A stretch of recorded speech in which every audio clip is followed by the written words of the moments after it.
When I went to El Salvador, it totally changed my life. I mean, it changed my entire outlook and perspective on things and made me really think about the priorities in my life. For me, going to El Salvador and seeing how they live and who they live for and live for Christ changed my perspective on life. When I wake up now, I'm appreciative just to have water and food and just to have health and family.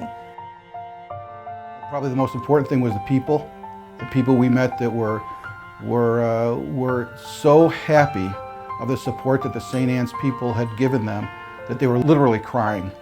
So that was very impressive to me, how gracious and how much gratitude they have for what we had done for them. It was really eye-opening for me to see how many of these people live. But you would never know it if you talked to them. You would never know how poor they are, or that many of them live on less than $2 a day. I mean, they're such happy and joyful people.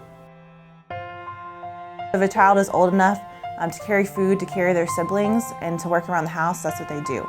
And so they stop their education process and they go ahead and they work directly from the home. They help their parents. So something simple as a couple dollars a month or just one-time donation can go a long way and change a life, not only for that child, but for generations within that family as well. What we're looking to do is expand the generosity of our parish, who are sponsoring over 600 families right now, into what is really a community event where we take this to another level and either build houses for people at a maximum level down to latrines, because sanitation is a big issue in the area, to gardens, to all kinds of different options that help us enable these people to have better lives.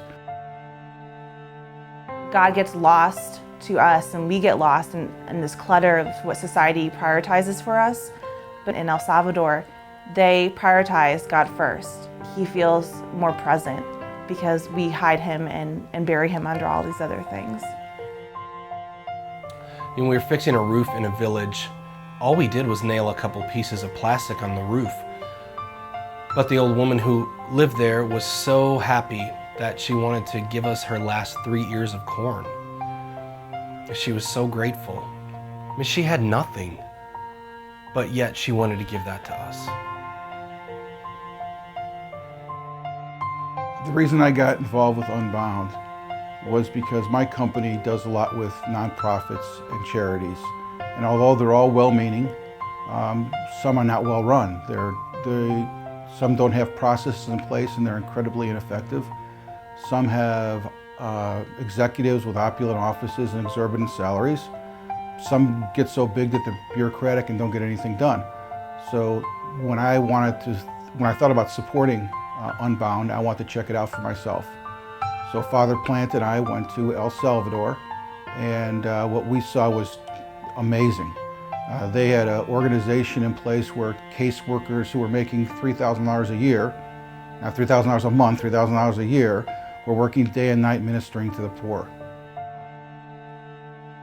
They have what God gave them and they're appreciative, whether it's simple as a loaf of bread for dinner, that they know that's from him and it's a blessing. They don't take it for granted. I mean, these people aren't asking for the world. They just want the basic necessities like food and shelter and clothing and water. A guy once told me that God gives us money to see what we do with it. We all can't be on missions. We all can't go internationally. But even with that being said, we still have a responsibility to help the poor. And that doesn't necessarily mean that we have to go and travel and be physically there. But through prayer and through monetary donations, that we can make a huge difference. It goes further than we think, and that giving up something like a cup of coffee a morning, or just once a week or once a month, can change a life. For what some of us make in a week or a few days in salary, we could build someone a house. I mean, we could change somebody's life. The only difference between the people in Santa Ana's and the people in St. Anne's is that we are truly blessed. It's an obligation of ours to support the poorest of the poor who aren't as blessed as we are. And the choice is yours as to what organization you choose. And I feel Unbound, because of their structure, because of what they do and the maximization of their dollars, is one that you should strongly consider.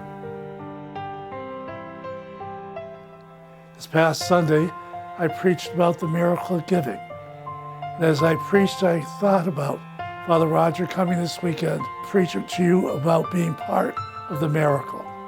If we expect miracles, we have to be a miracle to others. As Christ was a miracle to us when he shared the Eucharist with us, we have to become Eucharist to others. So I ask you to be open to listening to this project. If it's something you're interested in, I hope you will let Father Roger know. And along with him, we can see this program bear fruit.